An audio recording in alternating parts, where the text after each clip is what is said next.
Good evening दोस्तों आप सभी के लिए। और जैसा कि दोस्तों आप स्क्रीन पर देख रहे हैं, राष्ट्रपति से संबंधित अनुच्छेद जो कि दोस्तों 52 से 61 तक हैं। और दोस्तों ये जो आज टॉपिक है दोस्तों आपका बहुत ही ज़्यादा इम्पोर्टेंट टॉपिक है दोस्तों। यहाँ से बहुत सारे प्रश्न आपको एग्जाम में देखने को भी मिलते हैं। और दोस्तों जो हमारे भारत का सबसे ऊँचा पद भी है दोस्तों। तो इस प्रकार दोस्तों ये जो टॉपिक है आपके लिए बहुत ही इंपॉर्टेंट हो जाता है। और दोस्तों मैं आपको बता दूं, यहाँ से हर एग्जाम में दोस्तों 2 से 3 प्रश्न यहाँ से देखने को मिलते ही हैं। तो आज दोस्तों हम इन्हीं अनुच्छेदों पर बात करने वाले हैं इस वीडियो में। और दोस्तों एक एक अनुच्छेद को दोस्तों अच्छी तरह से देखने वाले हैं। और साथ में दोस्तों प्रैक्टिस सेट के लिए दोस्तों मैंने यहाँ पर आपके लिए क्वेश्चन भी डाले हुए हैं, तो उन्हें भी देखने वाले हैं। तो दोस्तों और देखिए दोस्तों, मैं आपके लिए मौलिक अधिकार करा चुका हूँ, नीति निर्देशक तत्व करा चुका हूँ, मौलिक कर्तव्य करा चुका हूँ।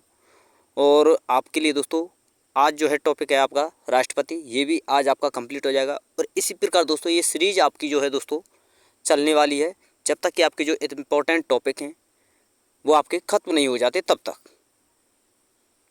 तो दोस्तों आप किसी भी एग्ज़ाम की तैयारी कर रहे हो, railway, SSC CPO, SSC CGL, या फिर दोस्तों आप दिल्ली पुलिस, या फिर डीएसएसबी, यानी दोस्तों एमटीएस, यानी दोस्तों सेंट्रल लेवल की किसी प्रकार की तैयारी कर रहे हो दोस्तों। और फिर स्टेट में भी दोस्तों यहाँ से कुछ प्रश्न आपको देखने को मिलते हैं। तो दोस्तों सभी प्रकार के एग्जाम के लिए है जो टॉपिक आपके लिए बहुत ही इंपॉर्टेंट होने वाला है। तो दोस्तों और अच्छा और बेहतर कंटेंट यहाँ पर आपको मिलने वाला है। तो दोस्तों देखिए, चैनल को सब्सक्राइब कर लीजिए जिन्होंने चैनल को सब्सक्राइब नहीं किया है, और साथ में दोस्तों ऑल वाला बेल आइकन दबा लीजिए ताकि दोस्तों मैं जितनी वीडियो आपके लिए डालूं सभी वीडियो का नोटिफिकेशन दोस्तों सबसे पहले आपके पास पहुंच सके। तो चलिए दोस्तों वीडियो को शुरू करते हैं। तो देखिए दोस्तों, पहले हम करते क्या हैं, जो राष्ट्रपति संबंधी जो अनुच्छेद ना पढ़कर दोस्तों पहले बेसिक जो इन्फॉर्मेशन होती है उसे कंप्लीट कर लेते हैं।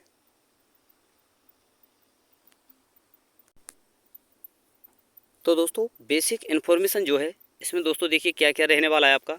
जितने भी इम्पोर्टेंट राष्ट्रपति से पॉइंट बनते हैं वो सारे पहले हम डिस्कस कर लेते हैं। फिर उसके बाद दोस्तों देखिए अनुच्छेद डिस्कस करेंगे, फिर उसके बाद क्वेश्चन। तो देखिए दोस्तों सबसे इम्पोर्टेंट बात है दोस्तों कि जो आपका राष्ट्रपति का जो अनुच्छेद है दोस्तों, राष्ट्रपति से जो अनुच्छेद है यानी राष्ट्रपति पद का जो प्रावधान है दोस्तों, वो आपका अनुच्छेद आपका है दोस्तों 52 में। और यहाँ पर आप देख भी सकते हैं। तो आपको ये पॉइंट आपको खासकर याद रखना है और इम्पोर्टेंट है दोस्तों कि राष्ट्रपति भारत का एक राष्ट्रपति होगा, यह किस अनुच्छेद में दिया गया है, तो अनुच्छेद 52 में। और दोस्तों राष्ट्रपति संघ की कार्यपालिका का प्रमुख होता है, ये भी आपको याद रखना है। अब देखते हैं दोस्तों राष्ट्रपति की योग्यताएं, यानी राष्ट्रपति बनने के लिए क्या क्या योग्यताएं हमारे पास होनी चाहिए। तो देखिए, भारत का नागरिक होना चाहिए, न्यूनतम आयु 65 वर्ष से 35 वर्ष होनी चाहिए दोस्तों न्यूनतम आयु, जो कि दोस्तों बहुत ज़्यादा इंपॉर्टेंट आपके लिए यह पॉइंट जो है आपके लिए दोस्तों याद रखना है। और ज़्यादातर दोस्तों यह प्रश्न आपके लिए देखने को मिलता है कि आपसे पूछा जाता है कि राष्ट्रपति बनने के लिए कितनी आयु न्यूनतम होनी चाहिए, तो दोस्तों कितनी, 35 वर्ष। और अगला है दोस्तों पॉइंट कि लोकसभा सदस्य बनने योग्य होना चाहिए। ये कुछ इंपॉर्टेंट पॉइंट है। और दोस्तों आपको नोट में आपको याद रखनी है कि जो राष्ट्रपति की जो सैलरी होती है वो लगभग दोस्तों 1.5 लाख के समथिंग होती है। लेकिन दोस्तों अब जो है दोस्तों वेतन बढ़ा दिया गया है। देखिए इनकी सैलरी लगभग 2.5 लाख से 3 लाख के समथिंग होती है, ये भी आपको याद रखना है। तो चलिए दोस्तों कुछ और पॉइंट हैं उन्हें भी देख लेते हैं। जैसे दोस्तों चुनाव की पद्धति क्या होती है, तो चुनाव की पद्धति होती है दोस्तों एकल संक्रमणीय वोट पद्धति, ये भी आपको याद रखनी है, बहुत ज़्यादा इंपॉर्टेंट है, पूछा जाता है। शपथ कौन दिलाता है दोस्तों, मुख्य न्यायाधीश, जो कि सर्वोच्च न्यायालय का जो मुख्य न्यायाधीश होता है वो उनको शपथ दिलाता है, ये भी आपको याद रखना है। अब देखिए दोस्तों, राष्ट्रपति को महाभियोग के द्वारा हटाया जा सकता है, ये भी पॉइंट आपको याद रखना है, जिसका जो दोस्तों प्रावधान है वो है अनुच्छेद 61 में, ये भी आपको याद रखना है। तो दोस्तों महाभियोग चलाया कैसे जाता है, देखिए प्रक्रिया है, ठीक है, कि अनुच्छेद 61 के तहत महाभियोग लगाकर राष्ट्रपति को हटाया जाता है। लेकिन आपको ये भी समझना है दोस्तों कि महाभियोग चलाया कैसे जाता है, कैसे लागू किया जाता है। दोस्तों किसी भी राष्ट्रपति के विरुद्ध दोस्तों जो महाभियोग चलाया जाता है वह किस प्रकार चलाया जाता है। तो देखिए दोस्तों, आप सभी को पता है कि संसद के दो पार्ट हैं, एक लोकसभा एक राज्यसभा। ये आपकी संसद है दोस्तों, इसको दो भागों में बांटा गया है, राज्यसभा और लोकसभा। तो सबसे पहली बात तो यह है दोस्तों कि महाभियोग किसी भी सदन से प्रारंभ किया जा सकता है और किसी भी सदन में खत्म किया जा सकता है। तो स्टेप फर्स्ट पढ़ते हैं दोस्तों हम, जैसे कि लोकसभा से मान लीजिए महाभियोग प्रारंभ हुआ, यह आपका लोकसभा है। तो दोस्तों 1/4 लोग लिखित में नोटिस देंगे, किसको दोस्तों? राष्ट्रपति को। कब दोस्तों? 14 दिन पहले। और 14 दिन बाद दोस्तों क्या होगा कि 2/3 वोट होंगे, जो प्रस्ताव आगे बढ़ेगा। यानी दोस्तों 2/3 का बहुमत जो मिलता है, अगर महाभियोग लगाने पर विपक्ष को अगर 2/3 का बहुमत मिलता है तो यह प्रस्ताव आगे बढ़ा दिया जाएगा। फिर उसके बाद क्या होगा दोस्तों? यह जाएगा आपका राज्यसभा में, और राज्यसभा में क्या होगा? वहाँ पर भी दोस्तों 2/3 बहुमत होना चाहिए। फिर उसके बाद दोस्तों अगर 2/3 बहुमत मिल जाता है विपक्ष को, तो दोस्तों राष्ट्रपति जो है अपने पद से इस्तीफा दे देता है, यानी उसे हटा दिया जाता है। तो ये होती है दोस्तों महाभियोग चलाने की प्रक्रिया, जो कि बहुत इंपॉर्टेंट है दोस्तों। यहाँ से कई सारे प्रश्न बनते हैं, ये आपको याद रखना है। अगले पॉइंट हैं दोस्तों, उन्हें भी देख लेते हैं। चलिए अगला पॉइंट है दोस्तों राष्ट्रपति के अधिकार, यानी राष्ट्रपति क्या क्या अधिकार हैं। राष्ट्रपति निम्नलिखित की नियुक्ति कर सकता है, यानी किस किस की नियुक्ति कर सकता है, क्या क्या राष्ट्रपति के अधिकार हैं। तो दोस्तों प्रधानमंत्री की सलाह पर मंत्रिपरिषद का गठन कर सकता है, सर्वोच्च न्यायालय और उच्च न्यायालय के मुख्य न्यायाधीशों को नियुक्त करता है दोस्तों, AGI को नियुक्त करता है, लोक सेवा आयोग के अध्यक्ष और सदस्यों की नियुक्ति करता है, वित्त आयोग के सदस्यों की नियुक्ति करता है, और राज्यों के राज्यपाल की नियुक्ति करता है। ये इंपॉर्टेंट अधिकार हैं दोस्तों राष्ट्रपति की, ये आपको याद रखने। तो चलिए दोस्तों आगे और देख लेते हैं। इंपॉर्टेंट पॉइंट्स ये भी हैं दोस्तों, ये भी आपको याद रखने हैं कि राष्ट्रपति को अनुच्छेद 72 के अंतर्गत किसी अपराध के लिए दोषी ठहराए गए व्यक्ति की सजा को माफ़ करने की शक्ति प्राप्त है। यानी दोस्तों आपको याद रखना है, यदि कोई व्यक्ति है और वह दोषी ठहरा दिया गया है या उसे सज़ा मिलने वाली है, तो दोस्तों केवल और केवल राष्ट्रपति ही उसकी सज़ा को दोस्तों माफ़ कर सकता है, और वो भी दोस्तों अनुच्छेद 72 के तहत। और दोस्तों आपको याद रखना है, देश की तीनों सेनाओं का प्रमुख जो होता है राष्ट्रपति होता है। राष्ट्रपति अपना त्यागपत्र दोस्तों उपराष्ट्रपति को देता है। संसद के सदस्यों को चुनने की शक्ति राष्ट्रपति के पास होती है, ये भी आपको याद रखना है। जिस प्रकार दोस्तों जैसे कि लोकसभा में वो आपका जो राष्ट्रपति होता है वो दोस्तों 2 सदस्य चुनता है, जो कि आंग्ल भारतीय समुदाय के होते हैं, और राज्यसभा में दोस्तों 12 सदस्य चुनता है, जो कि दोस्तों कला, साहित्य, पत्रकारिता, विज्ञान और सामाजिक कार्यों से संबंधित होते हैं। इन क्षेत्रों से 12 व्यक्ति उठाए जाते हैं, तो ये आपको याद रखना है। और दोस्तों आपको एक चीज़ और नोट करनी है कि संसद के दोनों सदनों का संयुक्त सत्र दोस्तों राष्ट्रपति बुला सकता है, ये आपको याद रखना है। तो देखिए दोस्तों और इम्पोर्टेंट पॉइंट हैं, इन्हें भी देख लें। क्यों दोस्तों? देखिए आप दोस्तों वीडियो पर लास्ट तक बने रहिए। जितने मैं इंपॉर्टेंट पॉइंट बता रहा हूँ ना, ये सारे के सारे दोस्तों जितने पॉइंट हैं बहुत ज़्यादा इंपॉर्टेंट है, और आप देख भी सकते हैं। क्यों दोस्तों? यहाँ से बहुत सारे प्रश्न आपको देखने को मिलते हैं, इसलिए मैंने दोस्तों पहले अनुच्छेदों को ना लेकर आपके लिए दोस्तों जो इंपॉर्टेंट पॉइंट हैं राष्ट्रपति से रिलेटेड वो सारे यहाँ पर मैंने डिस्कस किए। फिर उसके बाद दोस्तों आपके अनुच्छेद आएंगे, फिर क्वेश्चन। तो दोस्तों अब बात करते हैं आपातकाल की। तो राष्ट्रपति की आपातकाल शक्तियाँ क्या क्या हैं? तो दोस्तों संविधान में 3 प्रकार के आपातकाल का प्रावधान है। तो दोस्तों ये आपको याद रखना है, बहुत ज़्यादा पूछे जाते हैं ये तीनों के तीनों।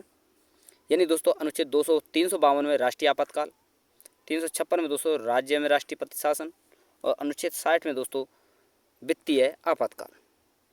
और अब तक केवल दोस्तों 3 बार राष्ट्रीय आपातकाल लगा है, ये भी आपको याद रखना है। एक तो लगा है दोस्तों 1962 में भारत चीन युद्ध के समय, एक लगा है दोस्तों 1971 में भारत पाक युद्ध के समय, और एक लगा था दोस्तों 1975 में आंतरिक अशांति के आधार पर। तो ये भी आपको याद रखना है। आगे देख लेते हैं दोस्तों। चलिए कुछ पॉइंट और बचे हैं आपके, कि एकमात्र व्यक्ति जो 2 बार राष्ट्रपति रहे दोस्तों डॉक्टर राजेंद्र प्रसाद, ये आपको याद रखना है। भारत की पहली महिला राष्ट्रपति प्रतिभा पाटिल, और प्रथम राष्ट्रपति दोस्तों व्यक्ति कौन थे? राजेंद्र प्रसाद। और निर्विरोध चुने जाने वाले दोस्तों राष्ट्रपति नीला संजीव रेड्डी। और दोस्तों कितने राष्ट्रपति की मृत्यु उनके कार्यकाल के दौरान हुई, ये भी आपको याद रखना है। कितने की हुई दोस्तों? 2 की। और दोनों ही दोस्तों मुस्लिम थे। एक तो थे दोस्तों जाकिर हुसैन जो कि 1967 से 69 तक राष्ट्रपति रहे, और एक थे दोस्तों फखरुद्दीन अली अहमद जो कि दोस्तों 1974 से 77 तक रहे थे। और दोस्तों ये आपको ये भी याद रखना है कि प्रथम दोस्तों मुस्लिम राष्ट्रपति कौन थे, डॉक्टर जाकिर हुसैन। तो ये आपको याद रखना है। तो यहाँ पर जितने इंपॉर्टेंट पॉइंट थे दोस्तों मैंने आपके लिए कंप्लीट करा दिए हैं। और देखिए दोस्तों इनसे जो प्रश्न बनने वाले हैं, ये जितने मैंने पॉइंट बताए हैं ना दोस्तों, ये सारे आपके लिए इंपॉर्टेंट है। यहाँ से बहुत ज़्यादा प्रश्न बनते हैं। अब बात करते हैं दोस्तों आपके अनुच्छेदों की, और इन अनुच्छेदों को दोस्तों हम ट्रिक वाइज देखने वाले हैं। तो देखिए दोस्तों, और दोस्तों वीडियो पर लास्ट तक बने रहिए। अगर आपको मेरा कंटेंट पसंद आए, मेरी मेहनत पसंद आए, तो दोस्तों आपसे रिक्वेस्ट है कि वीडियो को ज़्यादा से ज़्यादा शेयर कर दिया करें, चैनल को लाइक किया करें दोस्तों, वीडियो को लाइक किया करें और चैनल को सब्सक्राइब किया करें, ताकि दोस्तों साथ में ऑल वाला बेल आइकन दबा लिया करें, ताकि मैं जितनी वीडियो आपके लिए डालूँ उन सभी का नोटिफिकेशन सबसे पहले दोस्तों आपके पास पहुंच सके। तो दोस्तों देखिए मैं बहुत मेहनत कर रहा हूं आपके लिए, तो आपका भी यह फर्ज बनता है कि आप मेरी मेहनत का दोस्तों कुछ फल मुझे दें, जैसे गाँव की भाषा में कहते हैं ना। तो दोस्तों देखिए मैं इतनी मेहनत आपके लिए कर रहा हूँ, तो आपका भी कर्तव्य बनता है कि आप मेरे लिए कुछ थोड़ा सा, बस मैं आपके लिए कुछ नहीं चाहता दोस्तों, केवल और केवल आप मेरे चैनल को सपोर्ट करें दोस्तों, ज़्यादा से ज़्यादा, बस आपसे यही उम्मीद है। तो चलिए दोस्तों पहले हम ट्रिक देखते हैं। ट्रिक क्या है दोस्तों इन अनुच्छेदों से संबंधित। तो ये रही दोस्तों आपकी ट्रिक, और ट्रिक क्या है दोस्तों, पाकानी कोका दुयो दसम। तो इस प्रकार ये ट्रिक है, और इसी से हम सारे अनुच्छेदों को याद रखने वाले हैं। तो दोस्तों एक बार में अगर ये ट्रिक आपको याद ना रहे तो 2-3 बार में याद कर सकते हैं। तो चलिए दोस्तों पाकानी से हम रिलेट करेंगे दोस्तों, पै से आपका पद यानी राष्ट्रपति पद जो कि अनुच्छेद 52 में है दोस्तों। का से दोस्तों कार्यपालिका का प्रधान होता है कौन दोस्तों, राष्ट्रपति, जो कि अनुच्छेद 53 में है। और निर्वाचन दोस्तों नी से दोस्तों निर्वाचन का प्रावधान है अनुच्छेद 54। कोटा को से दोस्तों कोटा यानी रीति जो कि अनुच्छेद 55 में है। का से दोस्तों कार्यपाल अनुच्छेद 56 में। दू से दोस्तों दोबारा नियुक्ति की जा सकती है, तो दोस्तों इसका प्रावधान है दोस्तों आपके अनुच्छेद 57। और दोस्तों यो से आपका याद रखना है दोस्तों योग्यताएं, यानी राष्ट्रपति क्या क्या योग्यताएं होती हैं, तो दोस्तों अनुच्छेद 58 में इनका प्रावधान है। और दसम से आपको याद रखना है द से दोस्तों दशा, यानी शर्तें क्या क्या होनी चाहिए राष्ट्रपति का जो है राष्ट्रपति बनने के लिए। तो दोस्तों इन शर्तों का जो प्रावधान है वो है दोस्तों आपका अनुच्छेद 59। और शपथ का जो प्रावधान है वो है दोस्तों आपका अनुच्छेद 60 में। और महाभियोग का है दोस्तों आपका अनुच्छेद 61 में, ये आपको याद रखना है। तो इस प्रकार इन अनुच्छेदों को दोस्तों इस ट्रिक से आप याद कर सकते हैं, जो कि दोस्तों बहुत ही ईजी हैं। और अगर आपको दोस्तों एक बार में याद ना हो ना, तो 1-2 बार अगर आप रिवाइज करोगे ना अच्छी तरह से, सारे अनुच्छेद आपको ईजिली याद होने वाले हैं। तो दोस्तों कंटेंट में किसी प्रकार की कमी नहीं रखने वाला हूँ, ये भी मैं आपके लिए बता देता हूँ। जितना मुझसे होगा दोस्तों उतनी मेहनत मैं आपके लिए करके चलूँगा। लेकिन दोस्तों मैं आपके साथ एक भी पॉइंट ऐसा नहीं छोड़ने वाला हूँ आपके लिए जिससे कि आपको दोस्तों देखिए बहुत ज़्यादा मेहनत करते हैं आप, बेरोजगारी बहुत है, अगर आपका एक प्रश्न गलत हुआ तो शायद दोस्तों आप 1000 लोगों से पीछे हो सकते हो एग्जाम में। तो इसलिए दोस्तों एक एक पॉइंट को डिस्कस करते हुए चलने वाला हूं मैं दोस्तों आपके लिए, और हर टॉपिक में, और हर टॉपिक को दोस्तों आपके लिए इंपॉर्टेंट जो पॉइंट होते हैं हर टॉपिक के, उन्हें मैं आपके लिए बताने वाला हूं। तो चलिए दोस्तों अब देखते हैं प्रश्न कि क्या क्या प्रश्न बनने वाले हैं दोस्तों आपके, और कैसे कैसे प्रश्न बनते हैं। और यहाँ से दोस्तों जो है आपका टॉपिक जो है दोस्तों क्वेश्चन चालू होते हैं, और ये आपके लिए दोस्तों प्रैक्टिस सेट है, और आपको बताना है दोस्तों कि आपने कितने प्रश्न दोस्तों सही किए कितने नहीं किए। और दोस्तों प्लीज़ आपसे रिक्वेस्ट है कि आप बता दिया करें दोस्तों आपने कितने प्रश्न सही किए कितने नहीं किए, ताकि मुझे देखिए थोड़ा सा कुछ नहीं है दोस्तों, हालांकि चलो ठीक है आप प्रश्न लगा लेते हो, लेकिन दोस्तों मुझे भी तो पता चलना चाहिए कि आपका रिजल्ट कैसा है कैसा नहीं है। हालांकि देखिए दोस्तों अपने आप में सभी जो स्टूडेंट हैं, चाहे स्टूडेंट जो चाहे दोस्तों टीचर हो, सभी अपने आप में परिपूर्ण होते हैं, लेकिन पता कब चलता है दोस्तों, जब हम अपने रिजल्ट को किसी दूसरे के सामने दोस्तों, या फिर हम जैसे टेस्ट देते हैं तब पता चलता है रियल में। तो दोस्तों टेस्ट दिया करें, कंप्लीट किया करें दोस्तों क्वेश्चनों को, वीडियो कंप्लीट देखा करें, और आप बताया करें दोस्तों कि आपने कमेंट में कि आपने कितने प्रश्न सही किए। तो चलिए दोस्तों शुरू करते हैं आपका टेस्ट। और पहला प्रश्न है दोस्तों राष्ट्रपति द्वारा संसद के दोनों सदनों के लिए कुल कितने सदस्यों को नामित किया जा सकता है? तो दोस्तों देखिए, लोकसभा में कितने बताए थे मैंने दोस्तों आपके लिए? 2। राज्यसभा में 12। टोटल कितने हुए? 14। तो ऑप्शन नंबर डी आपका सही आंसर होने वाला है, 14। अगला है दोस्तों, भारत का राष्ट्रपति किसका एक अभिन्न अंग है? संसद, लोकसभा, राज्यसभा या मंत्रिपरिषद? तो दोस्तों इसका जो आंसर होने वाला है वो है आपका ऑप्शन नंबर ए यानी संसद। अगला प्रश्न है दोस्तों, राज्यसभा के लिए राष्ट्रपति द्वारा कितने सदस्य नामित किए जाते हैं? किसके लिए दोस्तों? राज्यसभा के लिए। तो कितने दोस्तों? 12। और लोकसभा के लिए दोस्तों 2। ये भी आपको याद रखना है। अगला है दोस्तों कि वित्त आयोग की नियुक्ति कौन करता है? तो कौन करता है दोस्तों? ऑप्शन नंबर डी आपका सही आंसर होने वाला है, राष्ट्रपति। अगला है दोस्तों, संघ लोक सेवा आयोग के अध्यक्ष की नियुक्ति कौन करता है दोस्तों? तो दोस्तों इसका जो आंसर होने वाला है वो है दोस्तों आपका ऑप्शन नंबर बी यानी दोस्तों राष्ट्रपति। अगला है दोस्तों, निम्न में से वो राष्ट्रपति कौन थे जो 2 बार राष्ट्रपति पद पर रहे? तो दोस्तों देखिए, जब मैंने आपके लिए इंपॉर्टेंट पॉइंट कराए थे, थ्योरी कराई थी, तो मैंने वहाँ पर बताया था कि जो डॉक्टर राजेंद्र प्रसाद है वो दोस्तों लगातार 2 बार राष्ट्रपति रहे थे। तो कौन दोस्तों? ऑप्शन नंबर डी आपका सही आंसर होने वाला है, राजेंद्र प्रसाद। अगला है दोस्तों आपका, और इसमें आपको बताना है देश की सशस्त्र सेनाओं का सर्वोच्च कमांडर कौन होता है? यानी तीनों सेनाओं का जो अधिकारी होता है वो कौन होता है? तो दोस्तों इसका जो आंसर होने वाला है वो है आपका ऑप्शन नंबर डी यानी दोस्तों राष्ट्रपति। और अगला है दोस्तों, एकल संक्रमणीय वोट पद्धति में हर मतदाता व्यक्त कर सकता है केवल 2 विकल्प, 1 विकल्प, भरे जाने वाले पदों से एक कम विकल्प, या फिर दोस्तों उतने ही विकल्प जितने चुनाव में प्रत्याशी हैं। तो दोस्तों इसका जो आंसर होने वाला है वो है दोस्तों आपका ऑप्शन नंबर डी, उतने ही विकल्प जितने दोस्तों चुनाव में प्रत्याशी हैं। अगला है दोस्तों, निम्नलिखित में से वो कौन था जिसे भारत के राष्ट्रपति के रूप में निर्विरोध चुना गया? तो दोस्तों मैंने अभी बताया था ना, कौन थे दोस्तों? ऑप्शन नंबर सी आपका सही आंसर होने वाला है। निर्विरोध चुने जाने वाले जो राष्ट्रपति हैं वो दोस्तों वो हैं आपके नीलम संजीव रेड्डी। अगला है दोस्तों, और आपको बताना है दोस्तों कि राष्ट्रपति संविधान के किस अनुच्छेद के अंतर्गत राष्ट्रीय आपात स्थिति घोषित कर सकता है? अनुच्छेद 52, 56, 60 या 61? देखिए दोस्तों, राष्ट्रीय आपात की स्थिति में राष्ट्रीय आपात की बात चल रही है दोस्तों।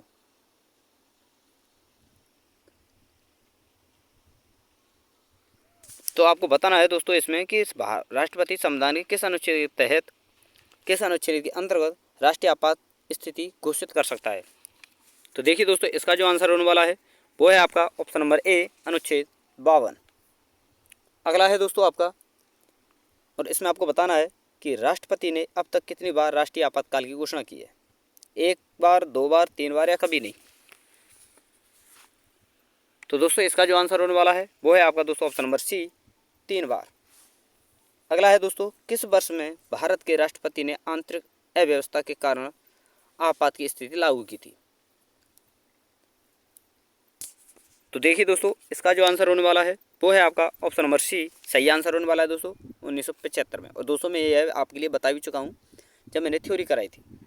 और दोस्तों मैं आपको बता दूं कि ये जितने मैं प्रश्न आपके लिए करा रहा हूँ ना, सारे प्रश्न दोस्तों हर एग्जाम में कहीं ना कहीं आपको देखने को मिले हैं और पूछे गए हैं। वो प्रीवियस ईयर क्वेश्चन है दोस्तों, तो इनकी जो संभावना है दोस्तों बहुत ज़्यादा हो जाती है आपके लिए एग्जाम में, आने वाले एग्जामों के लिए।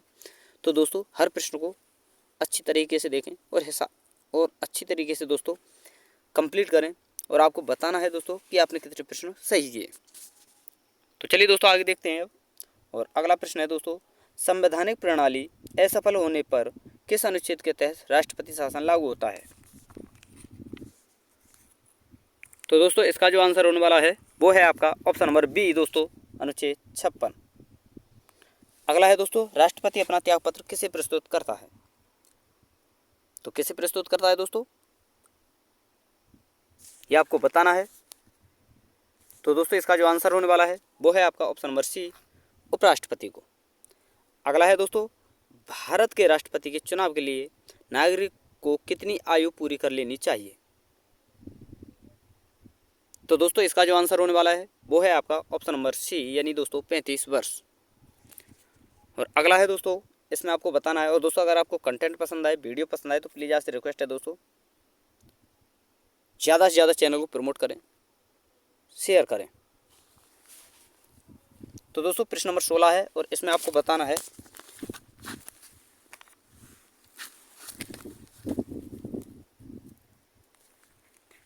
कि दोस्तों भारत के राष्ट्रपति पद को हटाने की प्रक्रिया महाभियोग किस देश के संविधान से ली गई है। वेरी वेरी इंपॉर्टेंट प्रश्न है दोस्तों, ये आपको बताना है।